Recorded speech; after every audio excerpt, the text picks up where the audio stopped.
In order to start the Sims project, I obviously have to create a Sim. So after trying to figure out a name, I settled on Callie Herden, and she is a young adult female.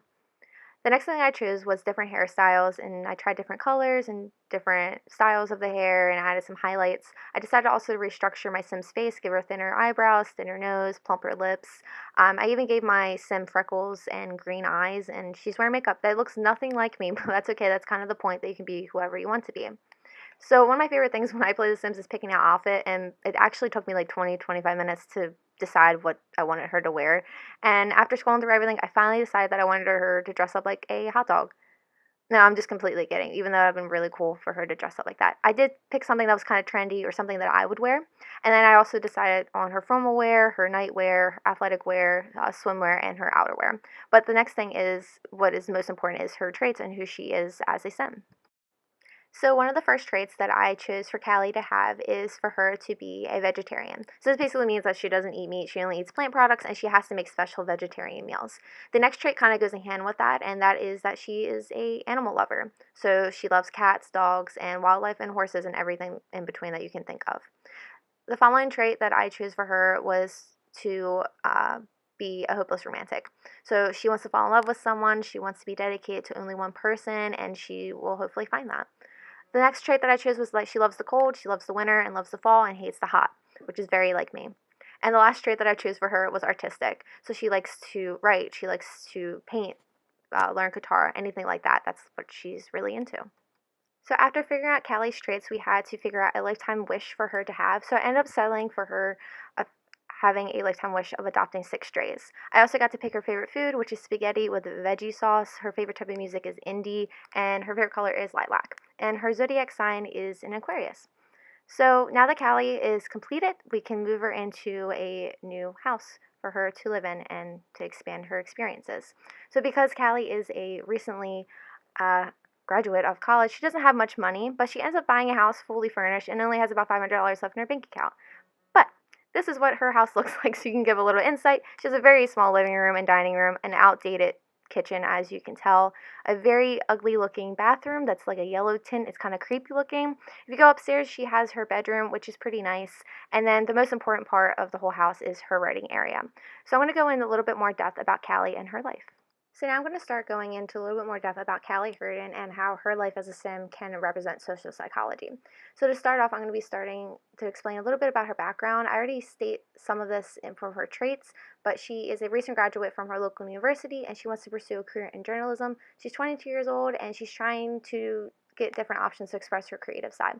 Overall, she hopes to make it to the top of her career so that she can support all of her animals that she hopes to adopt later on in the game. So the following information is a little bit repetitive, but this is just an overall recap. So Callie Herden is a young adult and she recently graduated from college. She's currently very broke because she just bought a house all by herself. Her career path is journalism, and as I stated before in the previous slides, is that her traits are vegetarian, animal lover, hopeless romantic, loves the outdoors, and artistic. And her overall lifetime wish is to adopt 6 stray animals.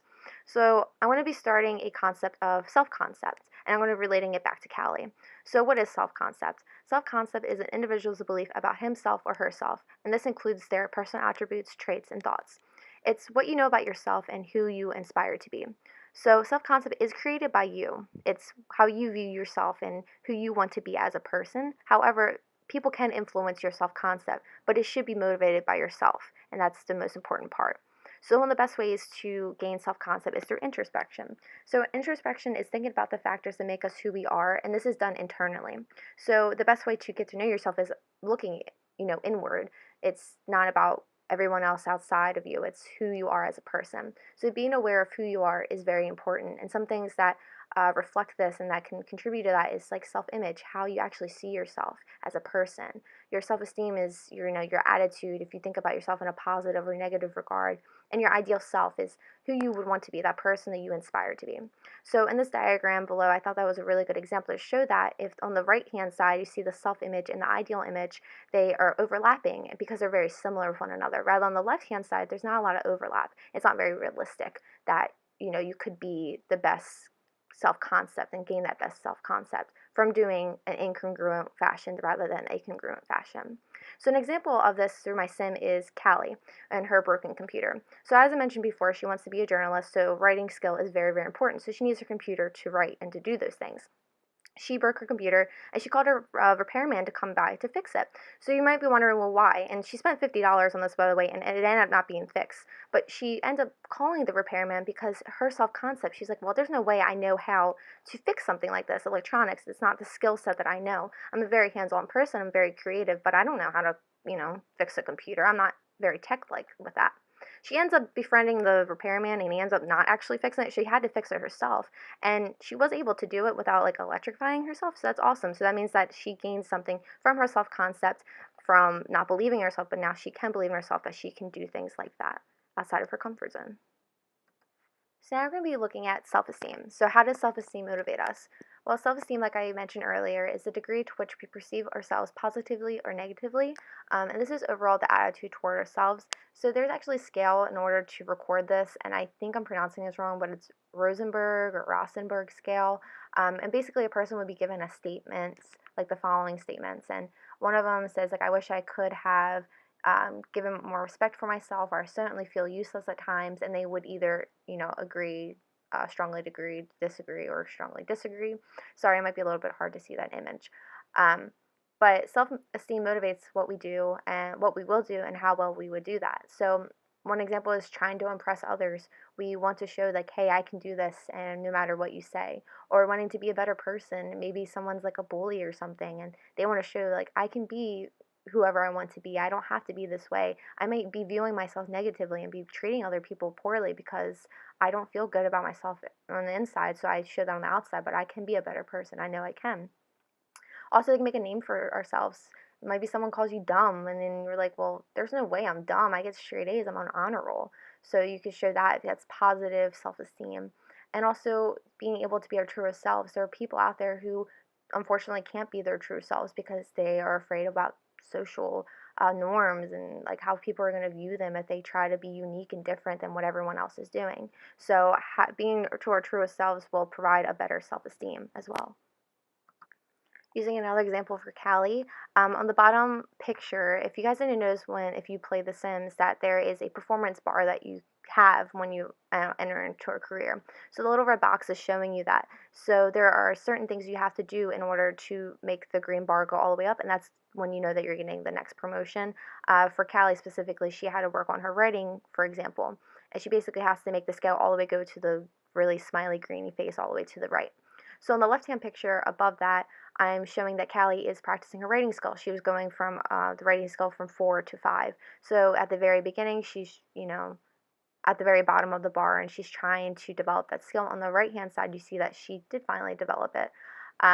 Overall, her self-esteem, she could see herself as in a positive way and say, I can do this. I deserve this job promotion. I deserve to make more money.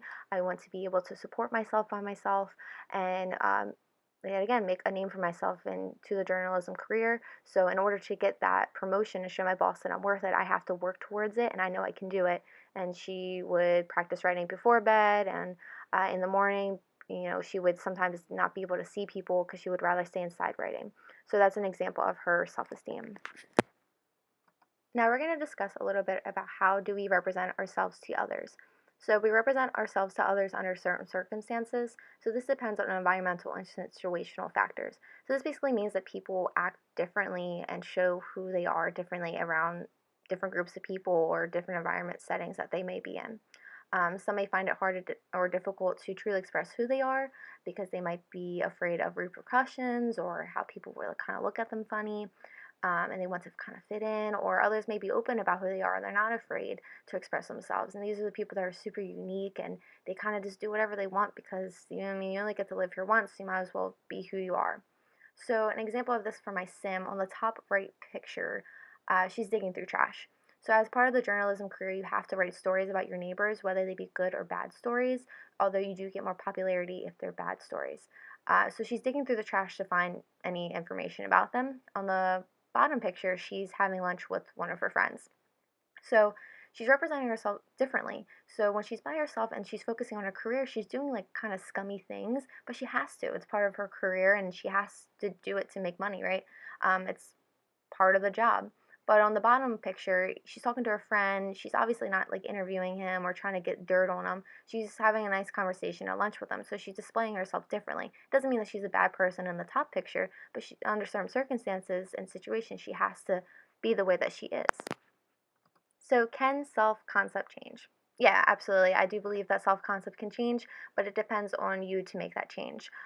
With experience, confidence, and determination, you can make yourself a better person. And I honestly believe that motivation is key. You have to want to change. No one else can change you. People are going to influence you, but only you can make the right choices in your life. So I think that developing a healthy relationship with yourself will make you better and allow you to inspire to do whatever you want. No one can hold you down. No one can hold you back to being who you want to be.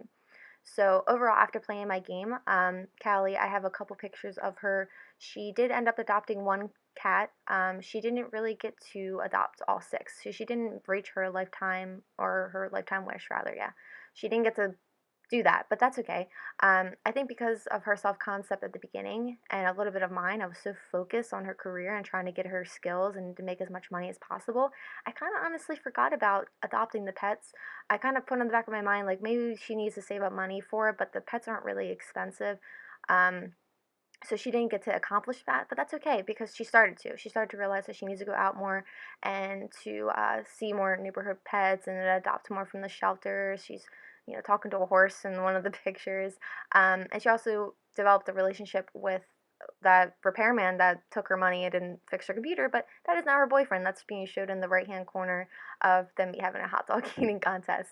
So she did get to express herself a little bit more, and I actually did really enjoy playing The Sims and playing the Sims character. I usually play it, but I usually use cheat codes and things like that. So it was really fun to actually do it correctly, I guess, in a way. I mean, there's no correct way to play it, but you know what I mean. It's more realistic this way. So I did enjoy this, and I learned a little bit more about myself from this experience as well.